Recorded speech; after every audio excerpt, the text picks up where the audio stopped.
എത്ര പേരുടെ ഉള്ളിൽ ആഗ്രഹമുണ്ട് ഒന്ന് അനുഗ്രഹിക്കപ്പെട്ടവനായി ഈ ഭൂമിയിൽ ജീവിക്കും? അങ്ങനെയുള്ളൊരു ദൂതാണ് കർത്താവ് ഇന്ന് തന്നിരിക്കുന്നത്. സെഖരിയ പ്രവാചകന്റെ പുസ്തകം 8-ാം അധ്യായത്തിന്റെ 13-ാമത്തെ വാക്യം: നിങ്ങൾ ജാതികളുടെ ഇടയിൽ ശാപമായിരുന്നത് പോലെ ഞാൻ നിങ്ങളെ രക്ഷിച്ചിട്ട് നിങ്ങൾ അനുഗ്രഹമായി തീരും. മറ്റുള്ളവരുടെ മുമ്പിൽ നിങ്ങളൊരു ശാപമായി തീർന്നത് പോലെ തന്നെ ദൈവം നിങ്ങളെ അനുഗ്രഹിച്ചിട്ട് സ്തോത്രം, നിങ്ങളൊരു അനുഗ്രഹമായി തീരും. എന്താണ് ഈ വചനത്തിന്റെ ആകത്തൂക്കം? നിന്റെ സ്ഥിതി മാറാൻ സമയമായി. ആരൊക്കെയോ ദൈവത്തോട് ചോദിച്ചൊരു ചോദ്യത്തിന് ഉത്തരമാണ്.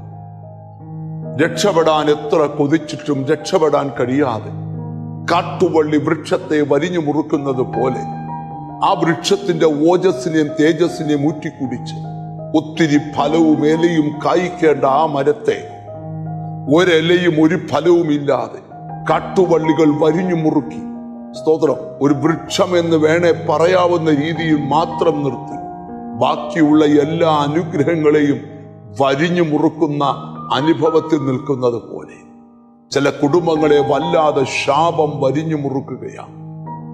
എന്നാൽ കർത്താവ് പറയുക, നിന്നെ ആ അവസ്ഥയിൽ നിന്ന് ഞാൻ രക്ഷിക്കാൻ പോവാം.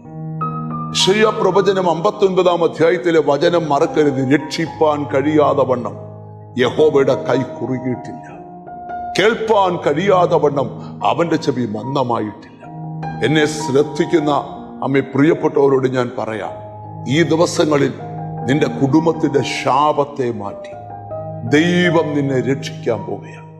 കാട്ടുവള്ളികളെ അഴിച്ചിറക്കുമ്പോൾ ആ വൃക്ഷത്തിൽ പുതിയ ഇലകളും പുതിയ ഫലമുണ്ടാകും. ഒരു മനുഷ്യൻ ഒറ്റ നോട്ടത്തിൽ പറയും, ആ വൃക്ഷം കൊള്ളാം. യോസഫിനെ കുറിച്ച് ബൈബിളിൽ എഴുതി, അവൻ ഫലപ്രദമായ ഒരു വൃക്ഷം, നീരുറവിനരികെ ഫലപ്രദമായ വൃക്ഷം. അവന്റെ കൊമ്പ് മതിലുകളുടെ മുകളിൽ പടർന്നു. ഇവിടെ എന്താ വായിക്കുന്നേ?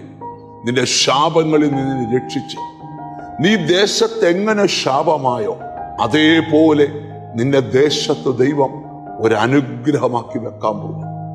നമുക്കൊന്ന് മനസ്സിൽ പറയാം, എൻ്റെ സ്ഥിതി ഉടനെ മാറും, എൻ്റെ അവസ്ഥ ഉടനെ മാറും, എനിക്കൊരു വഴി ദൈവം ഒരുക്കും. ഇതെന്തൊരു അത്ഭുതമെന്ന് പറയത്തക്ക നിലയിൽ നിന്നെ ഒരു അനുഗ്രഹമാക്കി ദൈവം വെക്കാൻ പോവാം. കണ്ണുകളെ അടച്ചു പ്രാർത്ഥിക്കാം. കാരുണ്യവാനായ ദൈവമേ, സ്വർഗസ്ഥ പിതാവേ, എന്നോട് ചേർന്ന് പ്രാർത്ഥിക്കുന്ന മക്കൾക്ക് വേണ്ടി പ്രാർത്ഥിക്കുന്നു. സ്വർഗത്തിലെ ദൈവത്തിന്റെ നീതിയുള്ള കരം നിന്റെ മക്കളുടെ മേൽ നീട്ടണം. നിന്റെ മക്കളെ പരിശുദ്ധാത്മാവോട് നിറയ്ക്കണം. നിന്റെ മക്കളെ ദൈവകൃപ കൊണ്ട് നിറയ്ക്കണം. അവരുടെ ശാപങ്ങൾ പൊട്ടി ദൈവം അവരെ രക്ഷിച്ചിട്ട് അവരൊരു അനുഗ്രഹമായി തീരണം. നിന്റെ നാമം ചൊല്ലി പിതാവിന്റെയും പുത്രന്റെയും പരിശുദ്ധാത്മാവിന്റെ നാമത്തിൽ ആമി ഇവരെ അനുഗ്രഹിച്ച് പ്രാർത്ഥിക്കും. ഇവർ അനുഗ്രഹിക്കപ്പെടട്ടെ, യേശു ക്രിസ്തുവിൻ നാമത്തിൽ തന്നെ. ആമേൻ. നീ ഒരു അനുഗ്രഹമായി തീരാൻ പോവാ. God bless you.